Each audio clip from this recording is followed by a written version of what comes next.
And we are live. What's up, guys? Welcome to the Fresh Fit Podcast, man. It's Money Monday. We're here with the Crypto Boys once again, guys. Answering your questions. Let's get into it. Let's go.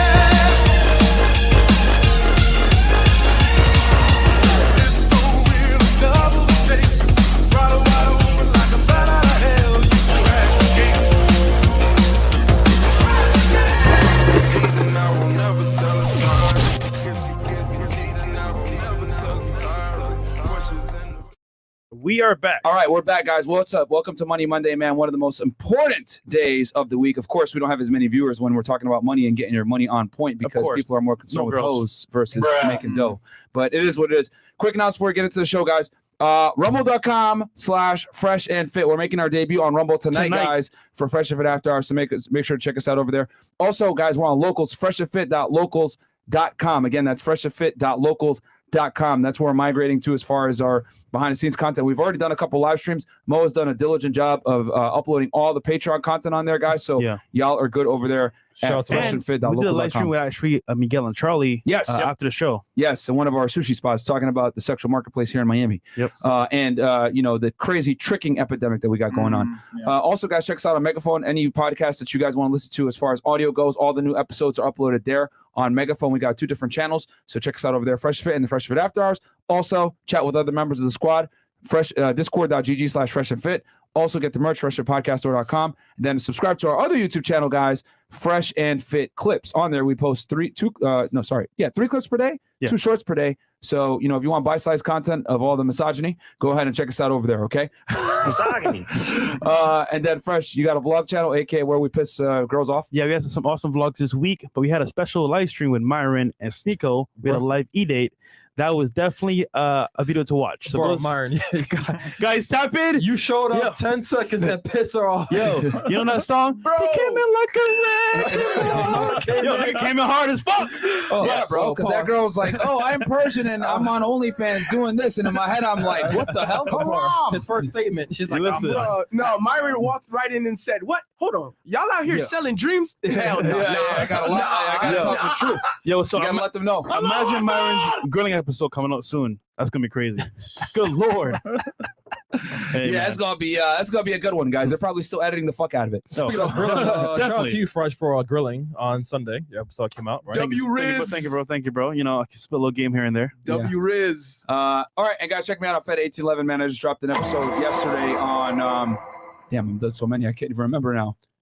You did it on Was it BlueFace? Yes, BlueFace. Thank you. BlueFace. Yeah, I did it on BlueFace, guys. Hey. Yeah, sorry, man. I got so many things I've been doing. I couldn't even remember it. Yeah, shout out to Miguel. Yeah, guys, I did it on BlueFace. We covered his case. I went through some of the court documents and we went over the charges. Can he beat them, etc. So if you guys want to know more about the attempted murder charge that BlueFace got hit with a couple days ago, go ahead and check it out. Timestamps are in there. But anyway, without further ado, it's also available on Anchor. FM/Fed1811. And that also includes the BlueFace episode. It is also currently available right now. So all of the latest episodes of Fed 1811 is available right now at anchor.com. Anchor.fm/Fed1811. You sounded like Fresh right now. Stupid. Now no one on this podcast can speak.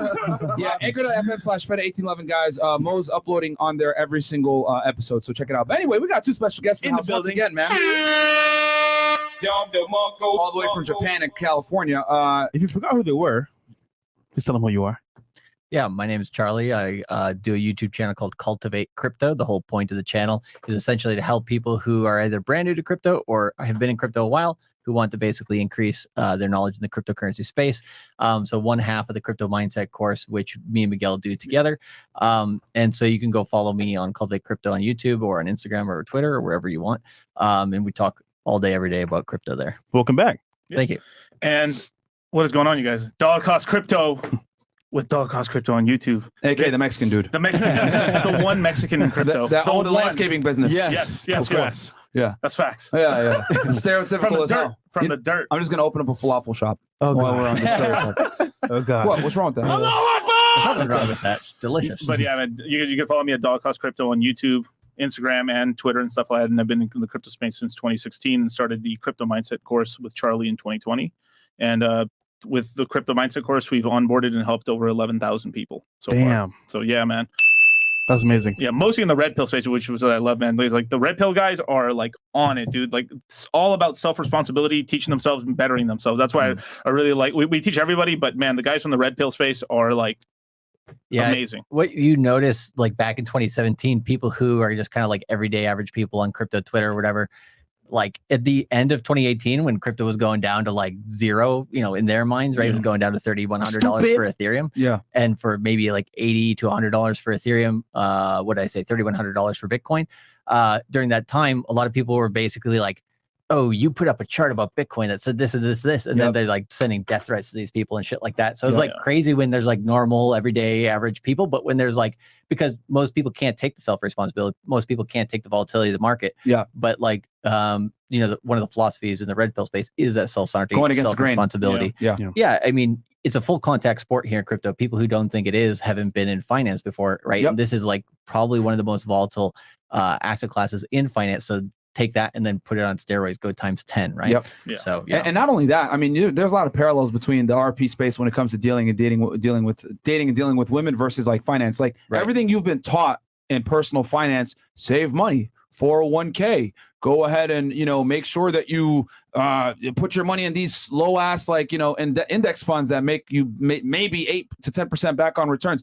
Buy a house, have a mortgage, white picket fence dream, save up for your retirement. Like these days, that strategy doesn't work anymore. It's old. You know what I mean? I think for the first time, people are able to take control of their finances themselves with a huge, massive gain. But there's a risk of losing a lot as well. So for the first time, they have responsibility of their own finances. Yeah, it's everything you've been taught with money has always been like fairly like risk averse. Like, okay, save up, go to school, get a mortgage, get a job. Side hustles, entrepreneurship. No, it's a stable job. You want to go ahead and work that 40 years, pension. Right? Yeah, exactly. Pensions. Like the what do they call it? The 440s? 440. Work for 40 years, get 40% of your retirement, save up for your 401k, and I forget what the fourth one was, right? But all these things, 4 kids, I don't fucking know. But right? And this is how a lot of Americans live. This is how our parents were raised. This is how your grandparents were raised. But like in today's day and age, you'll be able to get into your Social Security. There's not going to be no Social Security by the time we're old enough. Yeah. It's going to be gone. So you can't really rely on the government to save you like they were able to do back in 20, 30 years ago, man. It's that was the old game back in the day and stuff like that. Because I mean that advice was really good advice back in the day. The reason there is such a thing about saving money in the bank is because the interest rates in the 70s were really high and you could get 11% in the bank. True. You could in get the 80s. Yeah, in the 80s too as well. And then it wasn't until Alan Greenspan then he slowly started like dropping it from there from the 90s and stuff. But mortgage rates were damn near, for all you guys that like, oh my God, the mortgage rates are so high. In the 80s, guys, it was damn near 20%. Yeah. Like in the 70s, inflation was crazy. So like that you were able to like benefit from having your money in the bank. But nowadays it's like, nah. Yeah, I mean, they took us off the gold standard and then everything started rocketing up. Inflation started going crazy. Then the Federal Reserve just jacked it. I mean, they just in one raise, they turbo nuked the rates up. I'm talking about like over 10% in one move. And then that was just to calm the inflation down. And then that sent us into a recession. And then after that, Greenspan took over of the Fed, and then he started lowering the rates, and then it's called the Greenspan put, and that put us into into a bull run from the 80s, 90s, early 2000s until it ended right there in 2006 with the housing boom. Yeah. Right. So that's literally what happened. It was like early 80s, kind of like we're coming out of the 70s, and then boom, they start printing money, and then they start at that time not that much, but it was a lot. It was like you print a few billion. That's actually a lot back then. Yeah. But now they print $1 billion, and they're like, what'd you do? It's nothing. It's nothing anymore. It's nothing. Yeah. It's paper. Yeah. So guys, today's episode, man, we're gonna be doing straight Q&A. Okay. This is your opportunity, guys, to ask two very successful guys in the crypto market, right? Whether the market goes up or down, these guys are going to stay multimillionaires because they know what they're doing when it comes to crypto. And I'll be honest with y'all, as far as like my crypto stuff, these are two guys I consult with. Anytime I have a question on what I should do, I'll hit them up. So they've helped me create a 6-figure crypto portfolio. Yeah. And I'm not even in it like that. They do all the work, and I just listen to what they say as far as like what coins to buy, etc. All right, cool. So I'll read some of these chats real quick. Let's see here. Marriage cause divorce. No, I'm sorry, Leon VRP. Myron juggling with words last Friday was like watching Messi in his prime. Okay. RIP Jason Frank, the Green Power Ranger. He deleted himself after his wife filed for divorce and wanted their Texas home and car. Divorce is brutal, and that's for marriage cause divorce. Yes, I heard about that, man. Guys, this is why this type of knowledge is so important, man. It's not just about freeing yourself from like the bullshit from women, but it's also about getting your finances in order as well so that you can walk away from the bullshit from women. Damn. You know, I tell y'all all the time, you don't make the money to get the girls. You make the money so that you don't have to tolerate the fuckery that inevitably comes with the girls. You're able to walk away and get something else. You watch Power Rangers? I did back in the day, yeah. Yep. I watched like two episodes and then that was it. Stupid. Well, you're a foreigner, bro. You guys got like you guys got to remember. Fresh is from the Barbados, man. They don't even have TVs over there. TVs over there, bro. It was bad acting though. Niggas had one channel. Terrible acting. But that was part of it. You know, they got like one channel, the coconut channel. You're funny, bro. You're funny, bro. Yeah, coconut man. Tell that to Rihanna then. What are you doing watching us here, man? Go out to the beach. Haters gonna hate, bro. It's paradise. Haters gonna hate. So that's They what gonna it hate, is, man. man. But yeah, no, just see how though Fresh has like zero knowledge of American pop culture. If you make a movie reference in front of him or you say like a famous quote, he doesn't know what you're saying. I know rap music. Even then, bro, like it's still like yeah, new bullshit like now. But like if I ask you like tell me about Dr. Dre, the Chronic original, you're gonna be like, what the hell is that? I know Dr. Dre. Back in the day. What was the name of his debut album? Yeah. I literally just said it. Like, I just said it. That's all about before my time, nigga. Bro. But yeah, guys. So that's what it is. I found out recently that my old friend has been sipping for months over a girl I've been with. He drove her 2 hours to mine so she could get her stuff. We made him wait another hour while we fucked. W. Whoa. God damn. And that's your boy? That's messed up, bro. Yeah, bro. that's messed up, man. Dude, I tell y'all this all the time. I'll tell you one more time. Do not be friends with guys that can't get girls. It's always going to cause you issues. Trust me. They're going to be lurking in the back. Martin, have you looked at ways to invest in the future of the dating, like fertility companies, artificial wombs, etc.? Anything of that nature? If not, why? Hope we could do a Money Monday on it in the future. We're going to have Rolla here. We're going to talk about divorce. So maybe we'll discuss it then. Food. Cat food. Exactly. Chewy. Don't let your girlfriend stop you from finding your wife. Don't let your wife stop you from finding your soulmate. Don't let your soulmate stop you from finding your purpose. Fresh stay repping anime G. Okay. Cool. What is the best route to take in order to live on my own through real estate? Also, what's your opinion on trade lines in regards to building credit? Trade lines are okay. I mean, I think the easiest glitch, guys, is to go ahead and get on someone else's account, man. Yeah. Is the best way. Buying trade lines, yeah, that's one way to do it, but the fastest and most efficient way is to it's a gamble because you're hoping that line holds up enough for you to gain a benefit, but I'll just do it myself, bro, or a family member. So, all right. Okay. Hey, Myron. Yesterday, man, you guys are terrible with the grammar. Hey, Myron, I saw yesterday the podcast with Sneeko and Adam Suss. I know this is off topic, but I wanted to get your take on it. What repercussions do you think this will have? What he did was probably an attack on Tate. No comment. No comment. Samuel. Yeah, no comment. Guys, this isn't the drama podcast. Yeah. We're here to help y'all make money, become better men. We're not here to gossip. $5 Leprechaun. Where are the 304s at? They're coming, bro. They're coming, bro. Take it easy, goddamn. Bro, it's funny. Goddamn, bro. Y'all niggas be showing y'all true colors, bro. Goddamn. Yeah, man. All they want is chicks, man. And I get it. Like, you know, people are horn dogs or whatever, but it's like, bro, you guys, these are the episodes where you build your empire so that you can fucking get the hose. You know what I'm saying? They're a byproduct, bro. Y'all watch some after our show. These girls be delusional. I want a guy that makes $400K a year. Like, bro, what y'all think? Like, oh, okay, I make $50K per year and I'm going to get a girl. Like, you absolutely can, but then they're going to think that they're better than you, man. So, good job, Fresh, for Frank Castle that chick in your stream yesterday for disrespecting Byron. Your grilling date was smooth as fuck, waiting on Myron episode. Oh, yeah. You know her.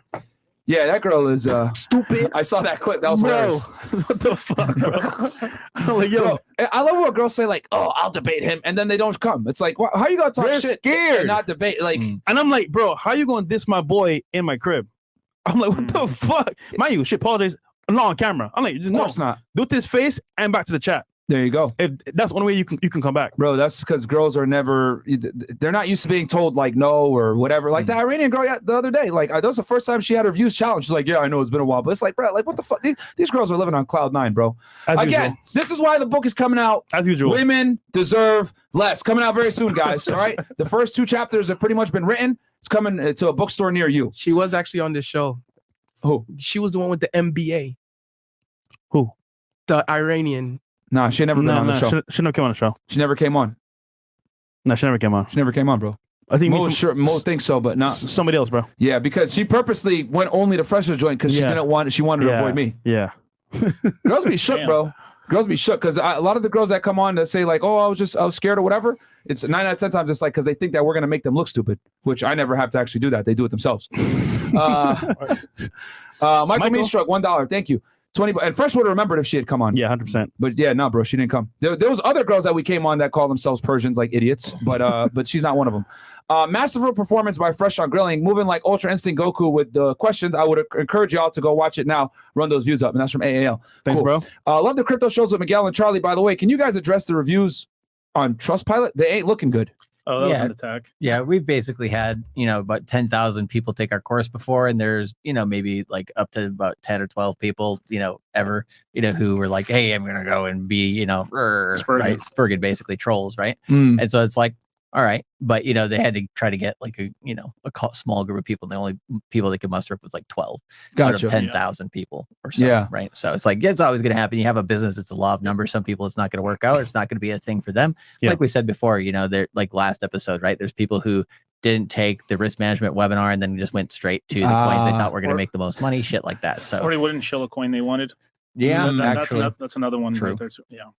So they'll get in and they'll want you guys to push a certain coin, and y'all are like, no, and then they'll get mad. Yeah, and it's like it's not because we necessarily think the coin is the worst thing in the world. It's just not something we think is good for the majority of people. We have to be careful about how we discuss cryptocurrency, especially publicly, because it's kind of like a game of telephone, right? Like you guys probably experience that through like how you give advice and information online. But it's like a game of telephone. You tell somebody something, once it gets down to a few people aren't going to go watch your original message. They're going to hear it from their friend. They're going to hear the summary, which a lot of times the summary cuts out some very pertinent facts. Right. And there's some people who, when they take the course, like, hey, anybody got their, cliff notes or whatever of the last webinar? It's like, we highly recommend that if anybody's going to take the course, they watch each and every webinar. It doesn't have to be live. It can be over the course of a year. But in terms of just trying to get the most out of the course, try to attend as much as possible and watch as much as possible yourself. We have timestamps in our course as well, like that day. So if you miss a live webinar, literally within 12 hours it will come out, and then within about 24 hours it'll have timestamps on it as well. And so that will help you get straight to the point of whichever area you're looking at in there. So fair enough.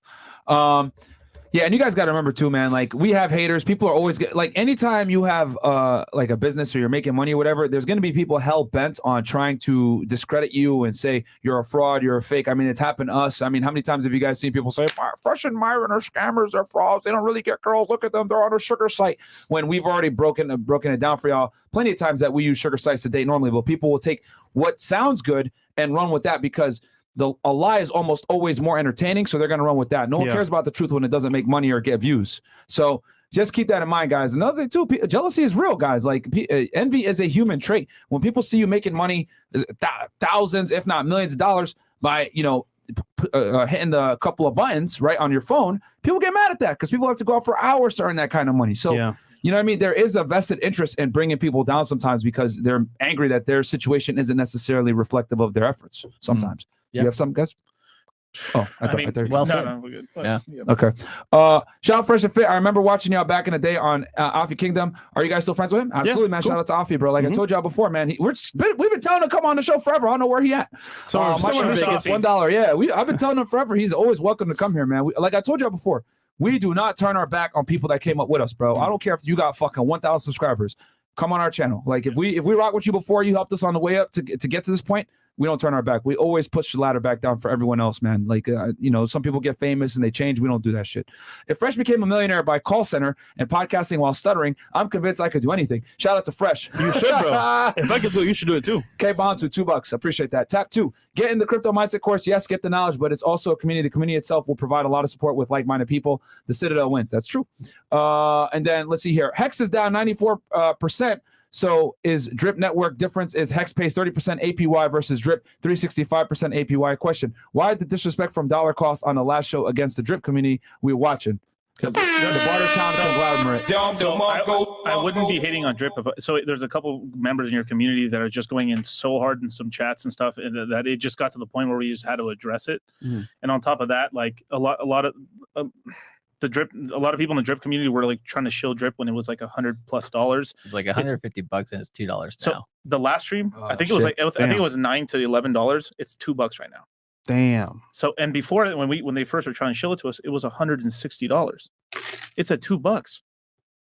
Like, you know, Yeah, There you That's go. rough. you did Stupid. you did meet one of the I guess one of the largest holders in the community and stuff. yeah, He's- he's a cool dude, right? So there you go. That proves the point right fucking there. Like, yo, the people are trying to get them to push a coin. They can make a lot of money doing it, but what do? No, we're not doing it. Not Yeah. doing it. Exactly. Right. Like, look, the way, like, it's just, I think people tried like the really bad sales tactics a little time, and they Yeah. push too hard. It's like, bro, get in this coin.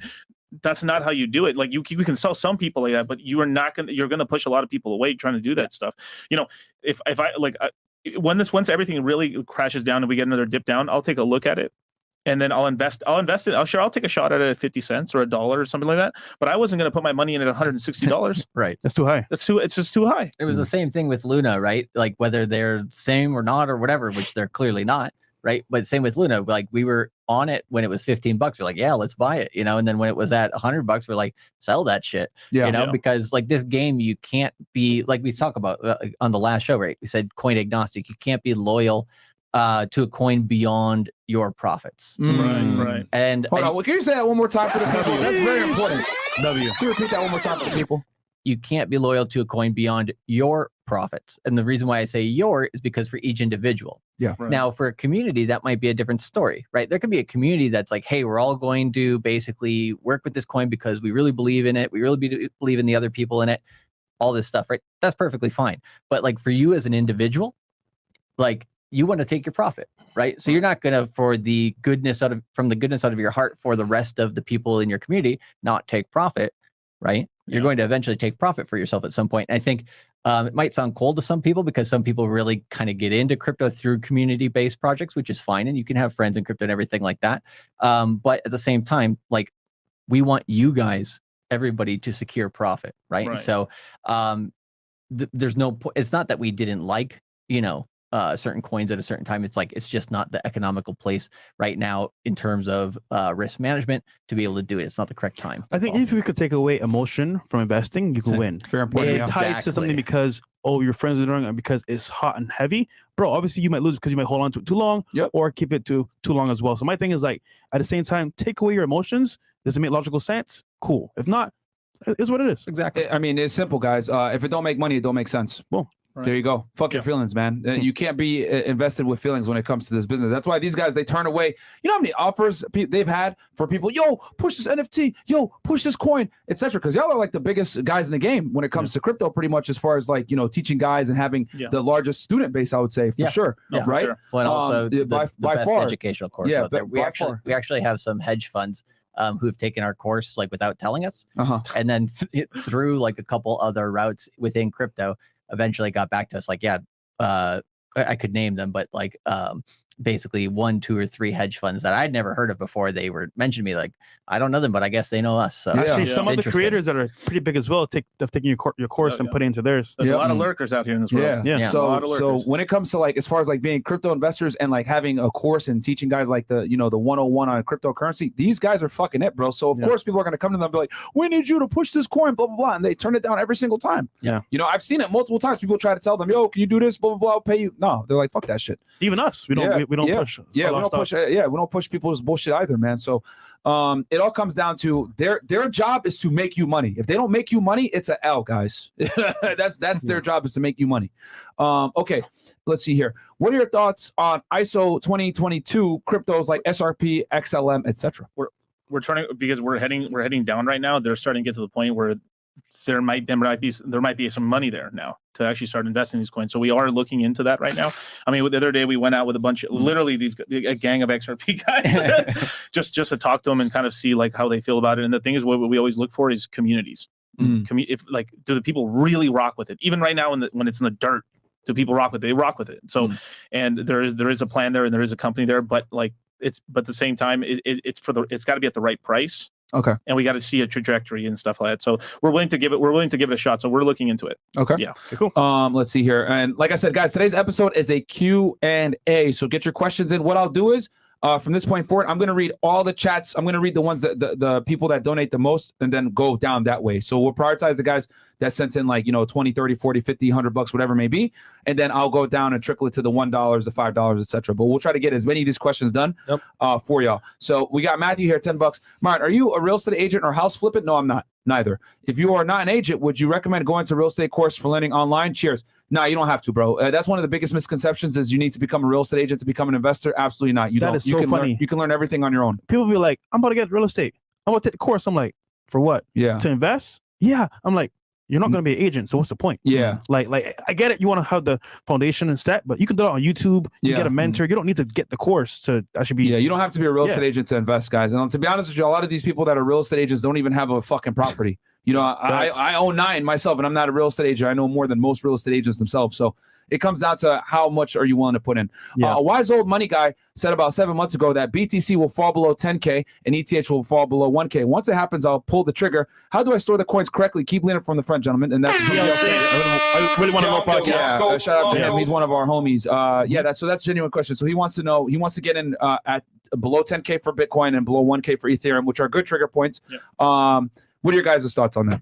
Yeah, there's 2 types of storage, right? But both of them you should have your private keys. One is basically a hot wallet, which is a software-based storage which is connected online, which would be, for Ethereum's case, Metamask. For Bitcoin, I believe you can hold Bitcoin on Exodus wallet, but you can also hold on a few other wallets, but those 2 tend to be easier ones for people to interact with. And then a Trezor Model T for the cold storage, which just means the offline wallet, the stuff that's not going to be online. Pretty simple. I think the biggest thing we learned from the FTX issue is that you just don't want to hold it on the actual exchange in itself, guys. You want to get it off as quickly as possible. And then also, Saint, you got some money, bro. I wouldn't wait until 10K or falling below 1K. Yes, it's going to drop, but can you guys explain to him, I know he knows this probably with dollar cost averaging, but for the other guys out there. Right. It's so you basically want to like put in money over a certain period of time so you can get an average price, right? The thing is like, especially if he's got money and stuff like that, these prices aren't terrible. It's just you do a little light tap, just do a little DCA, because if you don't have anything, it's better to get some now. I mean, right now, like Ethereum's at $1,100. Yeah, look at it right now and tell you exactly what is this minute. Sure. Go ahead. Sorry. Yeah, so you just want to start DCAing now. It's very possible. Like we think the range is going to be somewhere between 11 to 14K where BTC can drop. But if we just happen to get like more of a black swan event, we could touch 9K. It's possible. Yeah. But the thing is you got to be really like, there's 2 ways people get really messed up in the market is on the way up and the way down is they try to, I want to buy exactly at this price. And then sometimes the price never happens and they miss out. So like, let's just say you're waiting for 10,000.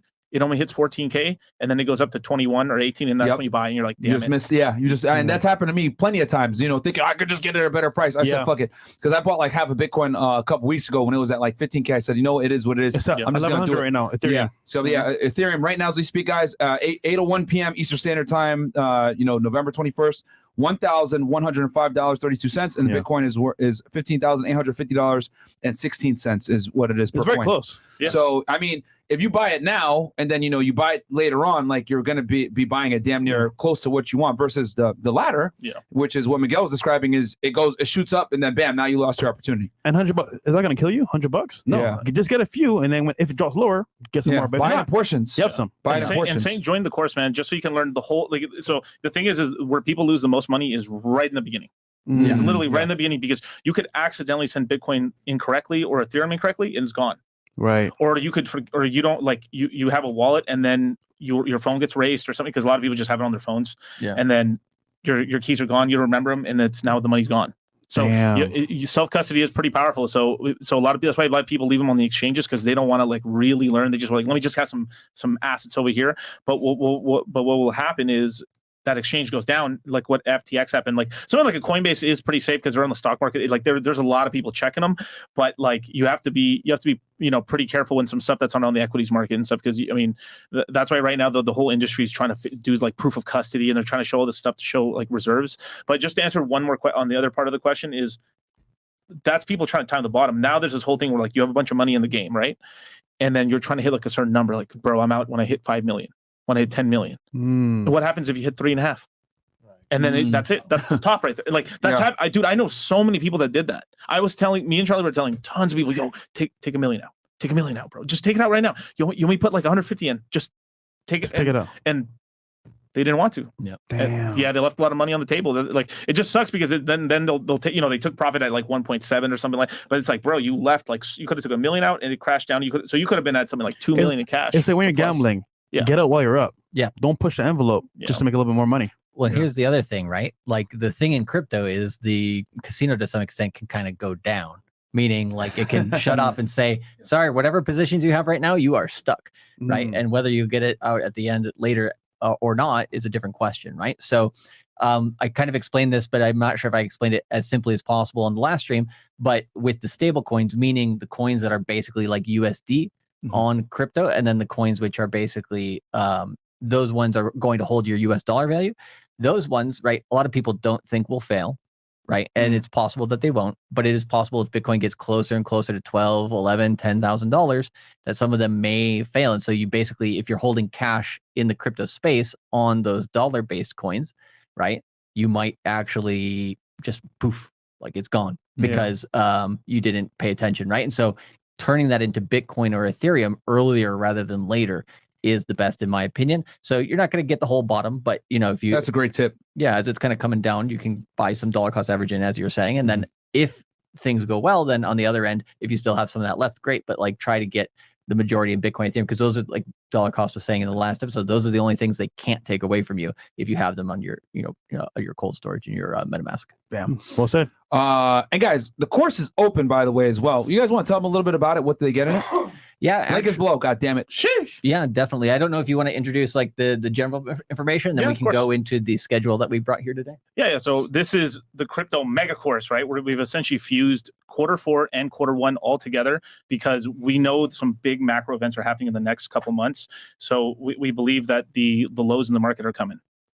Now, there's still going to be some. Definitely are, yeah. There's going to be. We think the lows are coming, but we also think later in 2023 there's going to be another drop as well because we're going to get into it. But basically, in 2023 we believe the Fed's going to stop increasing rates, and we're going to have a little. Oh, okay. We're going to have. You predict they're going to stop at some point. At some point, yeah, in 2023, but or not, at least slow down. Yeah, they're not going to lower them, and the people are going to be like, "Oh, we're bullish again," and then we'll have a little pump, and then what'll happen is.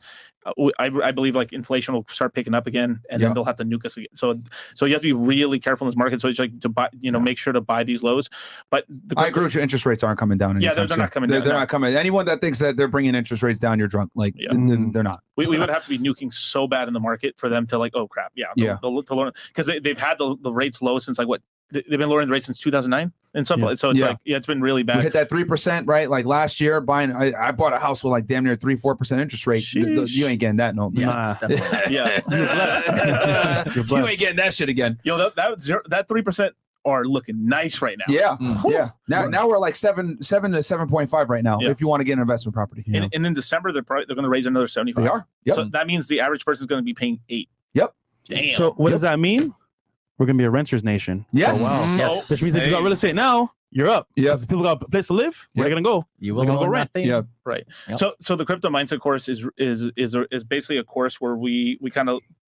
There's a schedule for you guys as well on the screen. And then Charlie will go over the schedule in a minute. But pretty much the crypto mindset course is really great for a beginner and intermediate, and it just basically anyone in the space that really wants to find a second opinion on the space. But what we do that's really great is we take someone that really doesn't know anything about crypto and take them from A to Z, where they're like, I don't even know how to use Coinbase. We've taken people that literally have never even downloaded an app on a phone.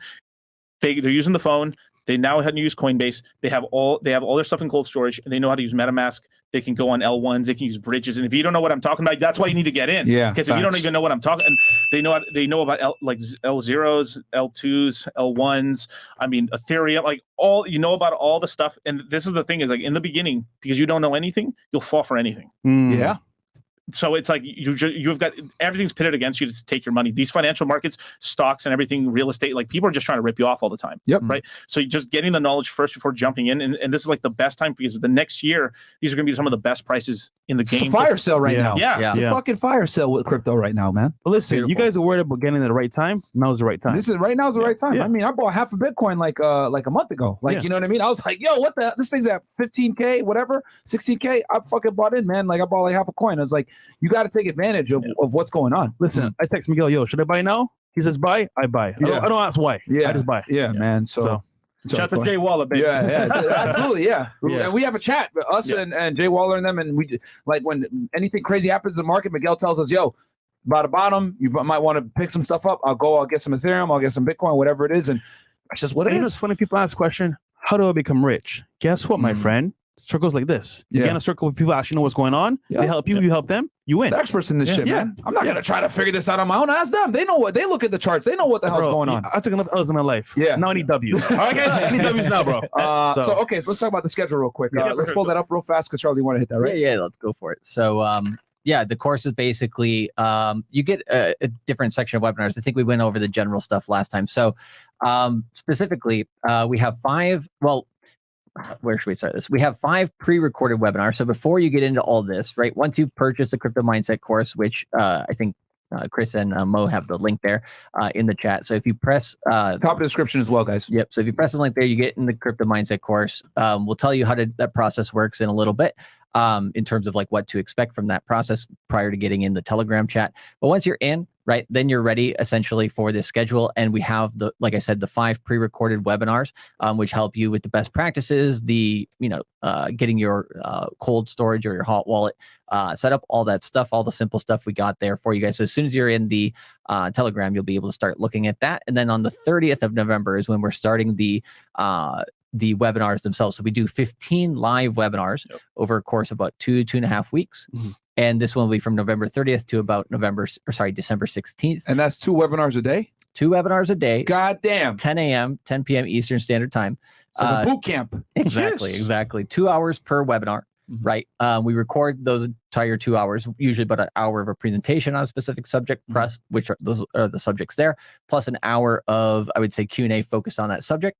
And then sometimes... And it's live, guys. Right. It's not pre-recorded. It's live. They're there. You can talk to them and ask questions. It's live. So like right now, how we're live right now? Yeah. See you exactly. right now, one-on-one. That's what it is. Yeah. Right. One-on-one with these guys in there with a bunch of other people that are like-minded individuals. Sorry, go ahead, Charlie. Yep, exactly. And so, we do it twice a day. That way we can get you guys as much information as possible in a small condensed period of time as much as possible. And so we're starting there at 10 p.m. on the 30th, right? And then we go, but one thing you can notice there in the times, right? November 30th, then December 1st, and then nothing till December 4th. So we're doing 2 days on, 2 days off. That's to allow... retain. Right. So people can basically do that spaced repetition, catch up, ask for other people, like what are their thoughts on things, kind of feel things. And they get a chat too.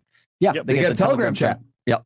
And everybody's in there, and it's a really good time. And then we go through each of these subjects. We'll talk about them here. If you guys want to go through that, we can go through every single subject here. But the difference with this course that we've never done before on other Crypto Mindset courses is, one, we're spanning 2 quarters, right? We're spanning the end of Q4 here plus Q1 2023, right? So we'll basically be taking care of everybody through February, likely into March as well, right? And then the webinars themselves are mainly done in December, but then what we're going to do in addition that we haven't done before is we're going to do some webinars in addition on January 9th. So we got a little friend here, don't we? Yeah. Don't worry about him. It's cute. But we have, hey, how's it going, buddy? But we have a Japanese dog in the house. Shiba Inu, baby. Hey, Shiba Inu is actually here today. That's a sign. I think. Yeah. Bye, Doge. Bye, Shiba. But basically, then we're going to continue 2 more webinars. So on January 9th, we're going to do the Q1 2023 thesis. So we do a Q4 2022 thesis there on November 30th. So why we're splitting those up? Because December, I think in particular, is going to be one of the most volatile months we've seen in crypto in a very long time. And that's saying something, seeing as how this month we got a big wash down, last month a little bit as well. And back in June and May, we got some big wash downs. We still have some volatility to go, in my opinion. And so I think one thing I've been saying on my channel is when Bitcoin starts going on daily closes below $16,000, that's when we start falling down more again. So that's a good point. So once it starts closing consistently, how many days would you say? Two at least. If it goes 2 days in a row below 16K, that's when you know another drop is coming. It's most likely to be coming. Okay. 3 days is the confirmation, but by that point you're usually dropping pretty good. That's a good rule of thumb right there. Yeah, it's just on this particular scenario that we got going right now, right? And so we're going to talk about that at the very beginning or very end of November, so that we are prepared for December properly. Like, what are all the events, like the 4-year cycle coming up and stuff like this. And then when we get into January and January 9th, we'll do a whole new thesis for Q1 of 2023. That way you guys get basically each quarter, we give you a strategy and an idea of what we think is going to happen, and then we see how it plays out, right? Yeah. Yeah, because every quarter, so you know, the crypto market, it's good and bad. It's so volatile that you know your strategy's got to adjust to a degree depending on what you're involved in. I think just having a mentor to guide you along the path that long, dude, you don't find it anywhere else. Yeah, you buy a course. All right, here's a course. Deuces, I got all my money, I'm out. Right. Yeah. This thing we do the whole process. They hold your hand. Q4 and Q1. Yeah, we started our channel right back in March of 2019 when crypto was not popular. People did not want to buy it. It was $3,600 per Bitcoin, and I think maybe about $125 per ETH, something like that. Nobody wanted to hear what we had to say about crypto at the time. Right. Everybody wants to hear about crypto when we break 20,000, we go to new all-time highs. Yeah. Right. But it should, like, I think there's a few people in the chat that have been saying some good things, like when there's blood in the streets, that's when I want to be paying attention. Right. Yeah. Right. And so that's why we're doing this here, giving you guys some extra content here throughout 2 courses. I don't know if you wanted to mention anything about some specific ones. I know we have some coin founders that'll be joining us and different things like that. Yeah, for sure. And always, like, look at this right now. Go on the regular ass news. Like Bloomberg's like a great, like Bloomberg, the company knows a ton about crypto, and they're shitting on crypto every hour on the hour. Like Charlie tested this out. He was watching Bloomberg and like every like hour they're mentioning something like a hit job on crypto. It's like, oh, and crypto's down real bad and FTX, and then they like, let's go back to the stock market, which is actually where the gains are made. And why are they telling you that? Because they're trying to scare everybody to sell so they buy your coins up. Dude, Fidelity has been in crypto since 2013. So that didn't come out until 2017. We didn't even learn about that until 2017, 2018. They've been mining Bitcoin and doing all this other stuff. These companies have been buying this place up because they missed the beginning. Yeah. So what they're trying to do is they're trying to shake the tree as hard as they can and get these prices as low as they can and just let chumps like sell their coins. Dude, I'll tell you this, the dirty little secret. A lot of these traditional financial institutions and investors, a lot of them will go ahead and publicly shit on cryptocurrency, but they have a huge stock in it. You know what I mean? Right. Yeah. Like, I'll use this example. Like Grant Cardone always makes fun of Bitcoin and cryptocurrency. Guys, he has like 600 Bitcoin. Yeah. Did y'all know that? No. That's a bag. He has hundreds. Yeah, Nice. he has hundreds of Bitcoin. You know what I mean? But publicly, cryptocurrency, fuck that shit. If you didn't really care about it, why would you hold it? You know what I mean? So like people always publicly shit on crypto, especially guys that are involved in more traditional financial classes, right? Like real estate, stock market, etc. But all of these guys are holding something, whether it's Ethereum or Bitcoin. They have it. So what does that tell you? Listen, you want to know when the market's done for crypto? Like it's done. When your grandma, your parents tell you, Junior, do you know cryptocurrency? I'm doing it too. That's when you know it's over. Yeah. But now, man. Okay. So where else? Back to chats, or did y'all have anything else? One of the schedule, right? Yeah, if you want to go just through. one last thing on the schedule. That's go ahead. it. And then we'll go back to your guys' questions. Yeah. For all you guys that are talking shit, just push your course, whatever. Go ahead and ask a question. We're giving y'all a bunch of free value on this show. We'll answer it. We're going to answer them, all right? Yeah. Sorry, go ahead. You can ask us anything, but the reason we have the courses where they're at is because we wanted to make sure, and we have a lot of days in between there. In December 13th, December 14th is the Federal Reserve meeting. More than likely, they're going to increase the rates. Also, on December 15th, that's the close of the 4-year cycle. Yeah. So that's a lot of stuff going down. So you have all the FTX stuff, plus the Fed increasing rates, plus the end of the 4-year cycle. That's probably going to be a pretty like good time to be buying crypto. Yeah, on those days and stuff. That's why we have we literally specifically moved everything so they're right there, so we're able to hold everyone's hand during that time because it's going to be probably a bloodbath. Yeah, there's going to be some curveballs, right? There's going to be some things we don't expect, and we have to adjust things on the fly and stuff like that. So that way we can help everybody get the best scenario possible. One thing also that's we're seeing going into 2023 is that still with a recession there, low liquidity globally with cash and everything, and then still geopolitical events can get kind of wild and all that kind of stuff. Yeah, I would say there is 2023 is basically an accumulation year. We're not saying we're going to go to new all-time highs next year or anything like that. We're saying what we're trying to do is we're trying to accumulate by dollar cost averaging in a great savings account, long-term savings account that will appreciate with an asset, right? Like Bitcoin, Ethereum, that will do well over the long term while gaining extra knowledge, paying attention. I think one of the things you mentioned before was people who stop paying attention for several years, they come back and then they have to relearn. So it's like, it's kind of like if I stopped, learning Japanese for like a year, I'd probably forget a lot of things. Lose it. Yeah, exactly. Regress. Exactly. And there's also this whole thing too, when you take the course, it winds you back up to hyper paying attention. Cause like, it's literally like a boot camp, but we're like massively talking about crypto for like hardcore for about 3 weeks. And then what happens is you're kind of like a wind up toy. You're hyper paying attention for a couple more months. And this is the time to be paying attention because this is when the lows are coming. This is when you actually pounce, man. Okay, so we'll go back to the questions, guys. And we got a couple here.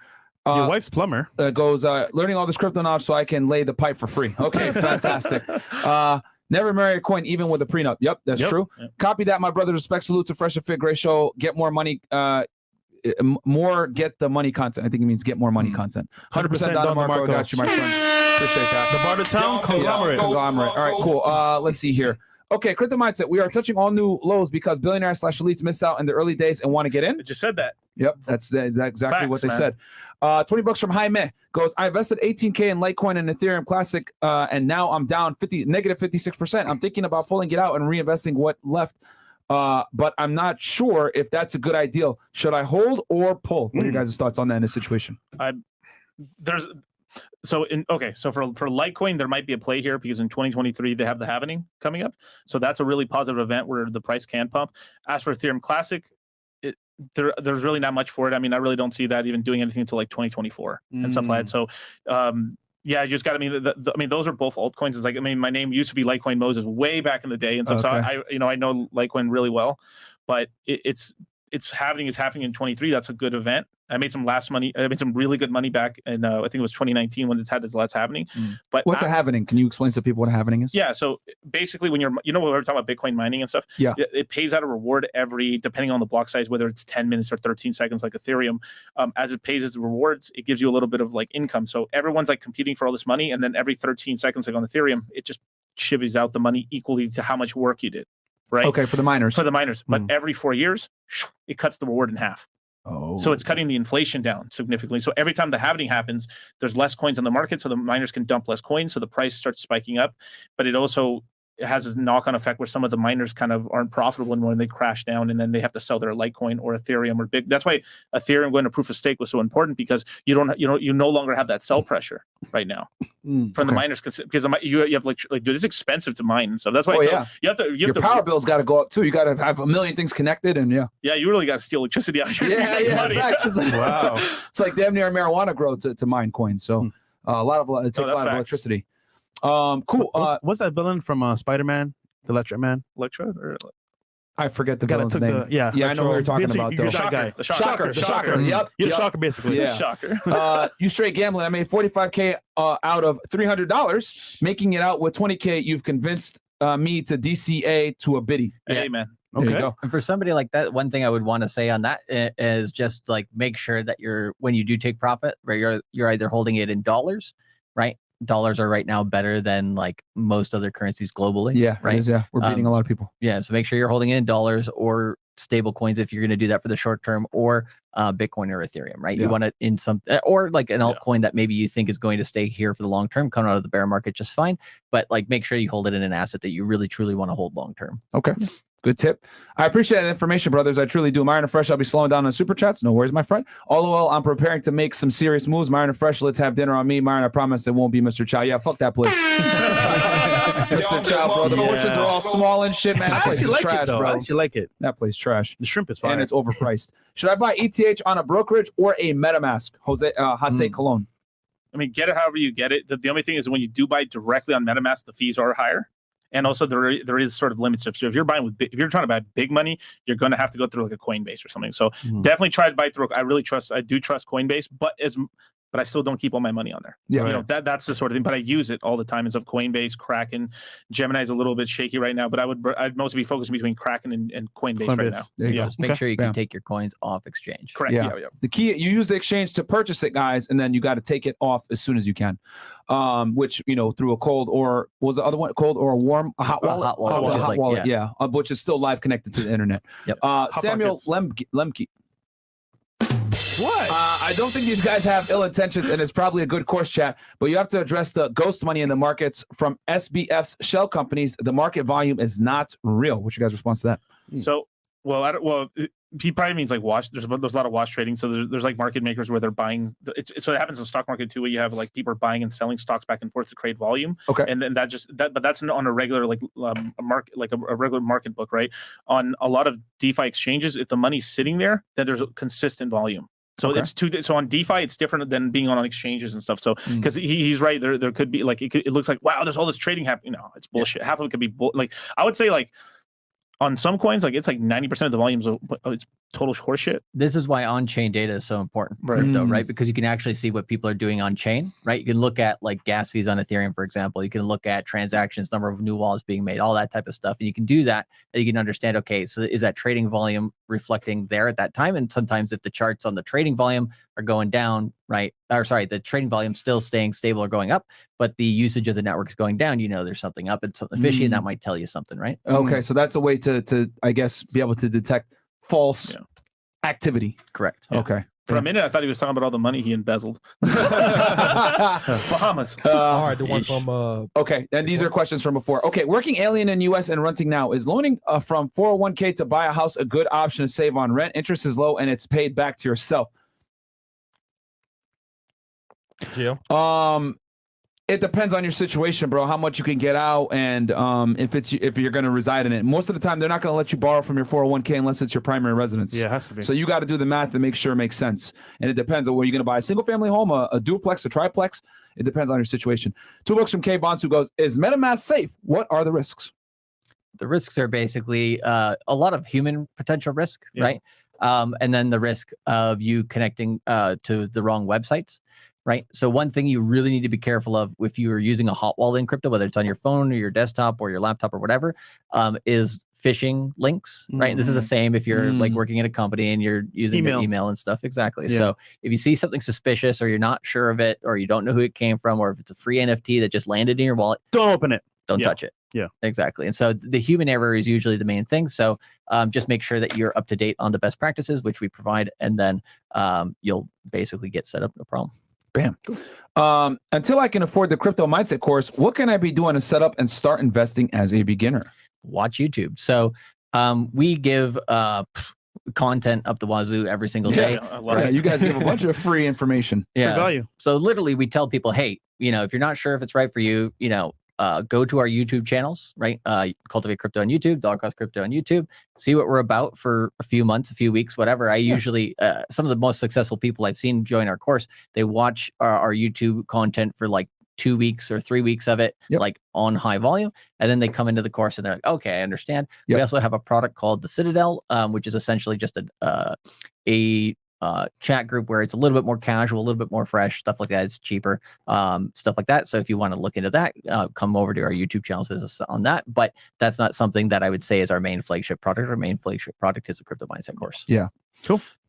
If I buy the crypto course, how much more money would I need to invest? Good question. Just the willingness to want to be in the game. I mean, like outside, all you really need is like $1,000 to invest and stuff to get started. But a lot of the times it's about this dollar cost crypto, it's about dollar cost averaging and just figuring out like how much can I afford to lose and how much can I just like take from my paycheck just to put it away. Because like a lot of the time, like I remember for a long time, especially when I was younger, I kept trying to save and save and save, and I just kept hitting this number, and then something bad in life would happen. Yeah. And shout out to my mom. My mom even told me this, like, stop trying to like save $100 at a time. Just save 20, save $30 a day if you can and stuff. And then I did that, and I put it away into like stocks starting off, and then eventually I got into crypto, and putting that money away and making it hard for you to touch it, because it's like, oh crap, now I gotta broker it, I gotta log in, I got this, I gotta sell it, I gotta move it, and then it takes 3 or 4 days for it to. Putting all those barriers between you and the money, you'd be shocked how quickly, like, holy crap, I just hit 20 grand for the first time in my life. You make a good point, because even myself, like, I wanted to buy real estate. So what I had a goal in mind when I made money versus I was making money just trying to save it for what? If you have a goal in mind where you want to put it, and in the course, you guys tell them what coins to get. Okay, cool. No, I know what coin I want. I'm gonna save towards this. Yeah, it's a plan. I mean, hell, guys, they've said it a million times. When in doubt, buy Ethereum, right? Yeah. Yo, with $200-$300, you can get yourself a quarter of an Ethereum. Yeah. Bam. You know what I mean? And that's you can start right there and then. Yeah. You know what I mean? With you buy the course, let's say $1,000, and then you have another $200-$300. Bam, you can get a portion of an Ethereum and start your investing right then and there. We know that coin's going to pretty much stand the test of time. You don't have to go ahead and get a whole, purchase a Bitcoin, but you can get involved already in a coin that's fairly stable immediately. If you're on the fence, I mean, Ethereum all the way. Yeah. And then run circles around your friends, man. You'll shit on them. You get a crypto G around them. You know what I mean? Like if you just get involved with Ethereum, you're going to be in a better position than a lot of people. Top 5 coins that you would advise people to stay away from. This is actually a really good question. Top 5 coins to stay away from, guys. Most dog coins. Right. Okay. Yeah, so that's like the low cap. Those are like the super scratchers. Now, I'm not talking about Shiba or Doge because I mean they pretty much have gotten kind of grandfathered in now. We got Shiba here. Yeah, Shiba. Yeah, shout out to the hero. But yeah, so the dog coins are like some of the main culprits and stuff like that as well. So stay away from meme coins because right now, since the market's not hot right now, people aren't really like gambling because that's gambling. Yeah, they're not gambling That's right risky. now. Yeah. So it's super risky. The only time to get into those coins would pretty much when things are really heating good. up. When they're heating up, Shit's hyped up. Yeah. That's how that guy was able to turn 300 into like 40 grand real quick because I bet Yeah. you was speculating on kind of altcoins. Yep.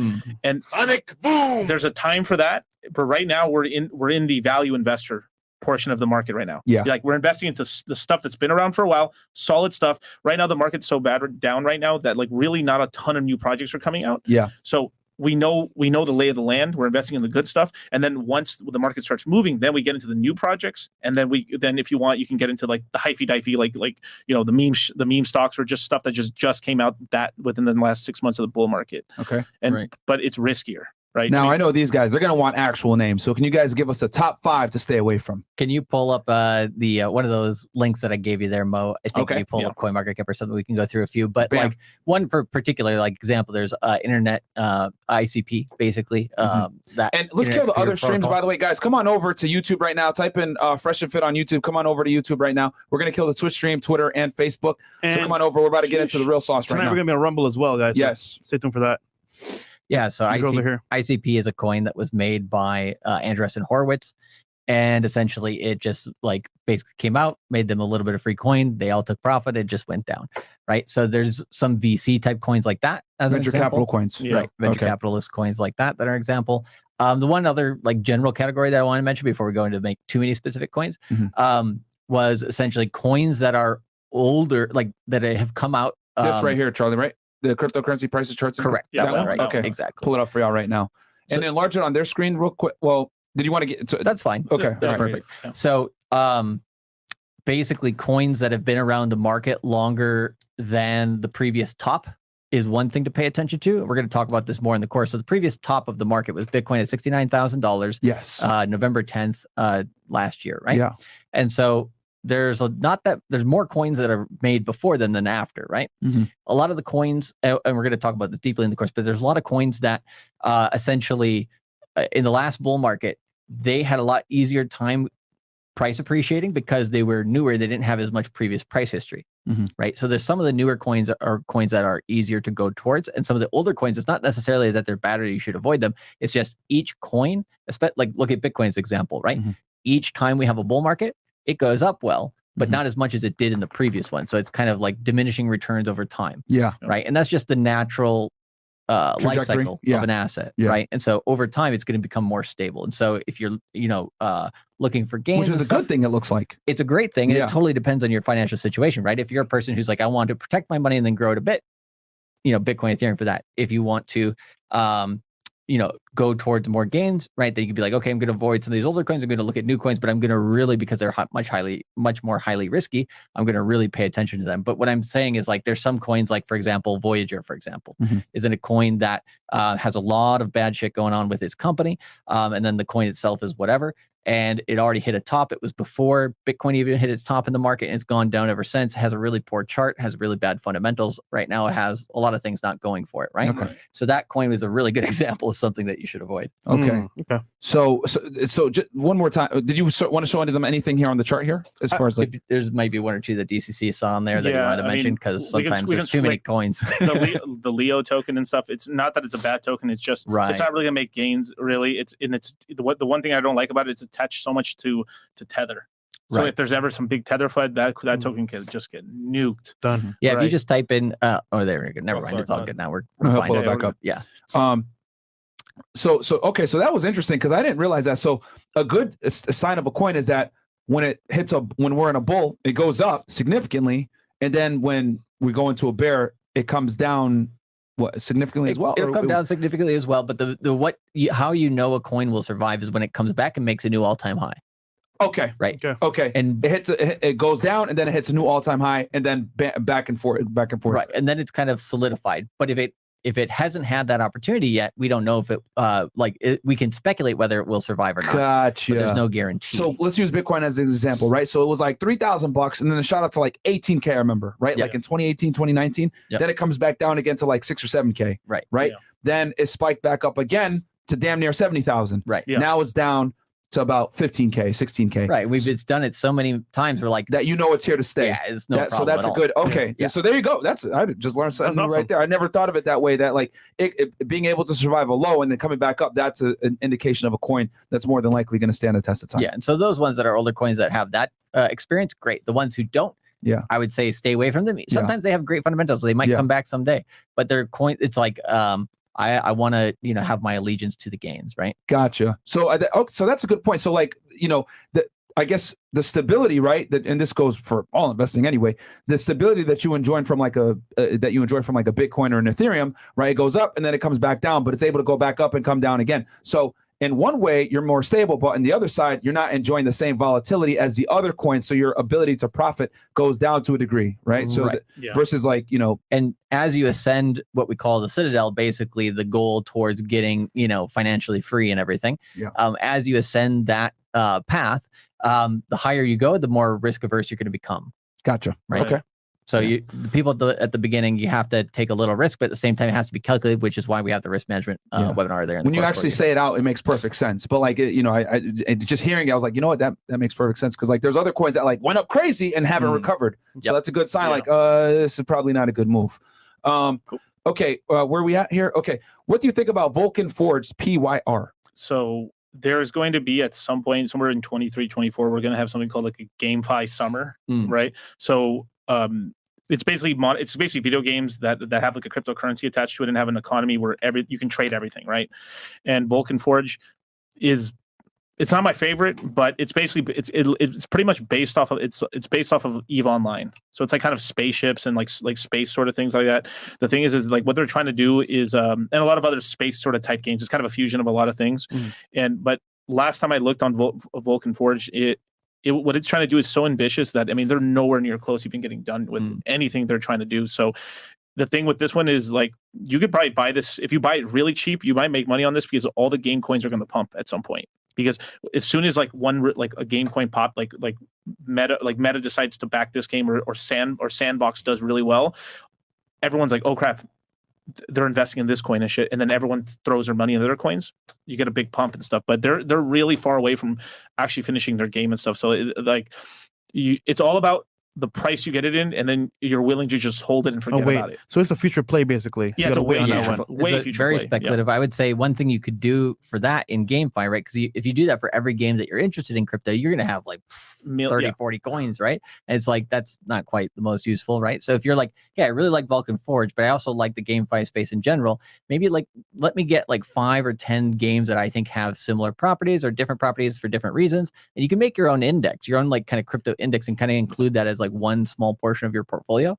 And you can go for, that game as a higher risk item. And then you can go for other games like Sandbox, right? Which is also a metaverse play, or what was the name of that one that's in Japan that was regulated?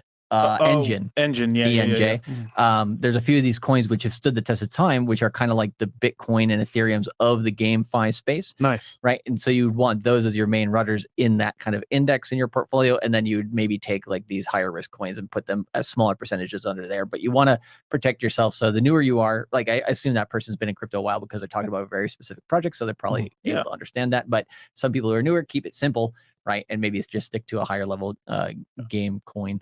At that point. But that one's so well known that if everything's pumping, it's going to get a nice pump as well. Okay. Yeah. As long as they don't mess something up in the contracts or something like some horrible event or something. Okay. All right. Last few. Any thoughts on Solana? Oof. Yeah, it's down bad because of what's happening with FTX and everything, right? Yeah. Will it survive? This will be an interesting story.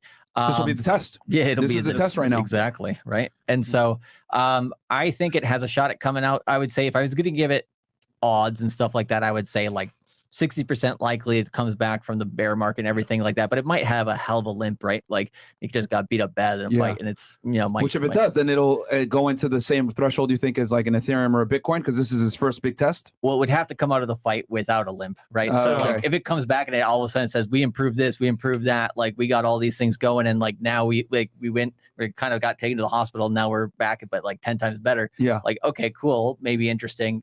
Still got to be very careful on it because of the history of what with FTX. I have some Solana myself, so we'll see. Right. But yeah, I would say it's not a bad coin. It's just something that I would wait until it's extremely cheap to be looking to buy. And I would stick to mostly just if you're gonna buy it under $10 and then hold it for a while, and just the main token. Be careful with the underlying tokens within it and stuff. All right. Solid stuff, man. Hey guys, I'm looking to invest $1,000 on crypto to start because I don't know much. What would you suggest I invest in, and what platform should I use? Coinbase, Ethereum. Yeah, there we go. Coinbase, Ethereum, guys. These guys always say it. When in doubt, buy Ethereum. Thoughts on Grayscale not wanting to show their holdings due to security reasons? Probably just me, but kind of think they might have them. It's a little suspect. Ooh. Yeah.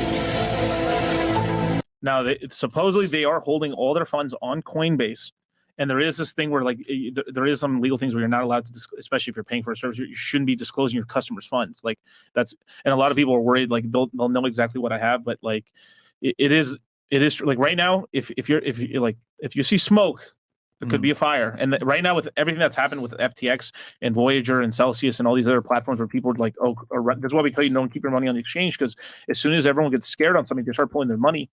There's a run on the bank, and then they could fail. Yeah, and then that's what's going on right now. It's really like we're kind of like in the early 1900s and 1920s right now, kind of like how early banking is. There's a lot of bank runs going on right now, and that's what's going on. It's like crypto, and to tell you, all money is a confidence game. Yeah, like of course. Hey, look us trying the dollars. You know why? Because we're the main. Everyone believe in it. No one trusts each other. Yeah. But like the dollar's been around for such a long time in the international space, in the military and everything like that. Like what backs our dollar is our military. Yeah. Really. Yeah. Like fuck all that oil. No, it's that military. It's those guns basically. But yeah, man. Yeah. Okay. That's a good point. Thoughts on Grayscale? That was the same one. Okay, sorry. Crypto mindset. What do you think will lead the charge in the metaverse? Don't you have to be bullish on NFT/metaverse if you invest in crypto? You don't have to be, but we are. Okay. Yeah. So, which will we think will lead the charge to the metaverse? I think there's going to be a few different areas of the metaverse that'll have success. We're going to have the corporate version of the metaverse, which is going to be like your Disney Plus. It's going to be your Facebook/Meta. It's going to be I think Apple is recently just came out with some technology that they're coming out with a VR headset for a type of metaverse as well, but they don't like the word metaverse because Facebook already used it. Of course. Yeah, so they're going to come out with something mad else. about that. Of course. So you got your corporate metaverse. Those ones will be kind of like the intranet, right? It'll be like within a small bubble grouped up like that. I think they'll have success, but only to extract money from their users. Then there's going to be a more organic metaverse, which we call the metaverse, but like I'll just call it organic metaverse for now. I guess we're making names up as we go into the space, right? I think like GameFi, right? Is game and finance. We just put them together. But anyways, for the metaverse in general, I would say the organic version of the metaverse is going to be where I think the real value is, because it's going to be a lot of games which are like play to earn and different stuff like this. Where play to win too as well. Play to win, which is just like, hey, you have something that I want. We play each other, rock, paper, scissors. Ah, shit, I lost. There you go. You got it now. Versus play to earn, right? We both play and we both earn a little bit for every time, all the time that we spend in the game and stuff like that. So it's like when you're grinding in a game or something like that, you're like, you're trying to get all these materials and stuff. Then you just sell the materials on the open market and then someone who's like, I ain't gonna waste my time. I'll just buy it. Yeah, and that's the whole market. Yeah, right. And one particular game that we think is going to be in the metaverse is going to kind of hit it big, especially in the early days, is Illuvium. Yeah. It's ILV is the ticker symbol on that one. Yeah. Kieran Warwick's the guy who's in charge of that. He's a brother of Kane Warwick, who made Synthetics, is also an early investor in Ethereum and stuff like this. Really smart guy. He's building that project. Really interesting game. And they also have connections with other people in the space that are really good that I think will help to build other projects around that. So it's going to be kind of like a game or game fight in the metaverse. It's going to work with each other. And then there's another company called Polemos, which essentially is more like a aggregator of the space that's going to be kind of working between a lot of things. So I think there's a lot of companies out there that still haven't kind of shown what they're looking to do, but I would say go towards more like organic type metaverses. The corporate ones, I mean, I wouldn't be investing in those. Should you use them? Whatever, if you want to have some fun, right? Okay. Every single sector of those NFTs, metaverse, GameFi is all going to have its and the seasons basically that whole sector's pumping against the market. Okay. right? And then if it's already pumped this much, just don't chase it.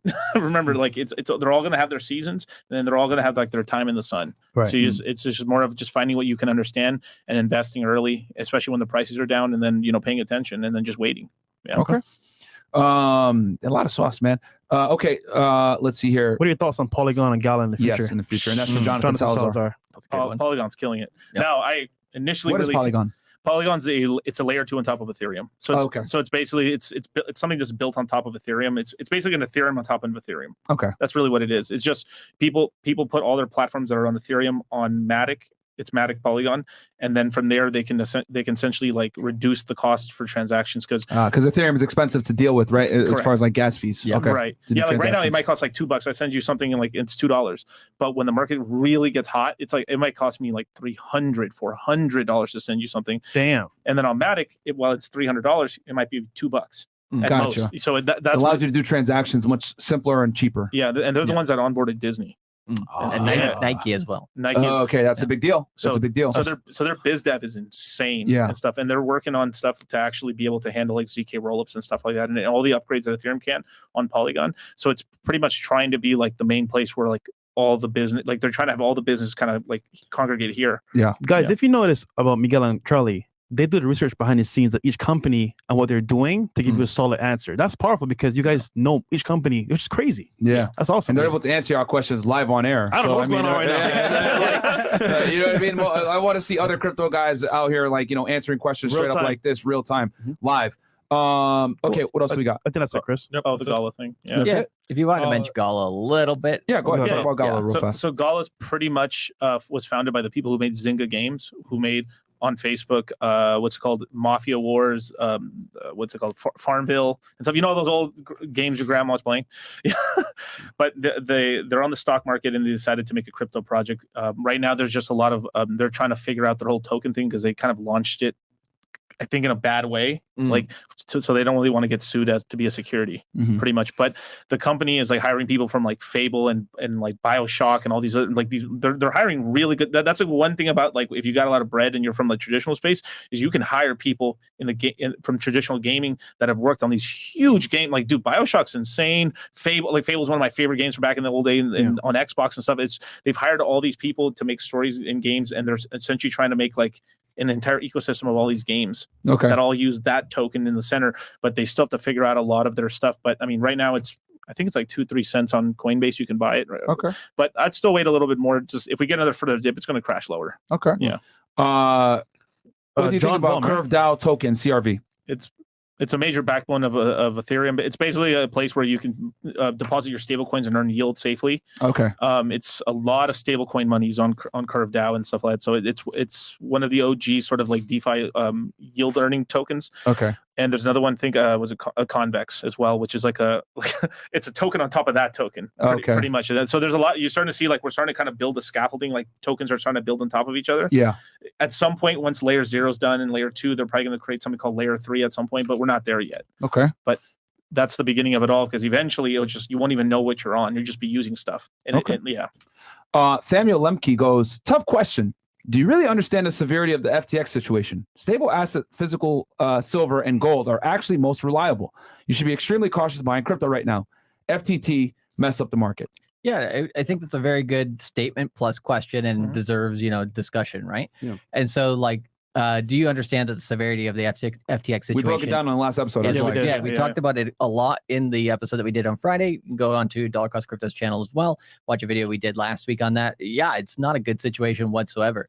But these are the type of situations. I mean, if you look at what Kevin O'Leary said, and oh boy, if you go over to BitBoy's area right now, the Kevin O'Leary and BitBoy, there's a good drama going on there. But that's the crypto drama, whatever, right? But what I mean by Kevin O'Leary is one thing he said, right, which is pretty much true, is you need a large entity to collapse at some point at the end of a bear market for a capitulation type phase to play out properly. I mean, we've had this in other bear markets as well, where at the end of the last bear market in 2018, going into December of 2018, we had miners in China putting out all of their mining rigs for Bitcoin and various coins and putting them all across their parking lot, taking a steamroller and just crushing them all. Hell? And that was because they were the miners that weren't profitable, the miners who couldn't sustain themselves. Yeah. And so they had to go out of business or sell their Bitcoin or both, right? Yeah. And so people might look at that and be like, oh shit, on Bloomberg, on the media and all this stuff, it's all negative.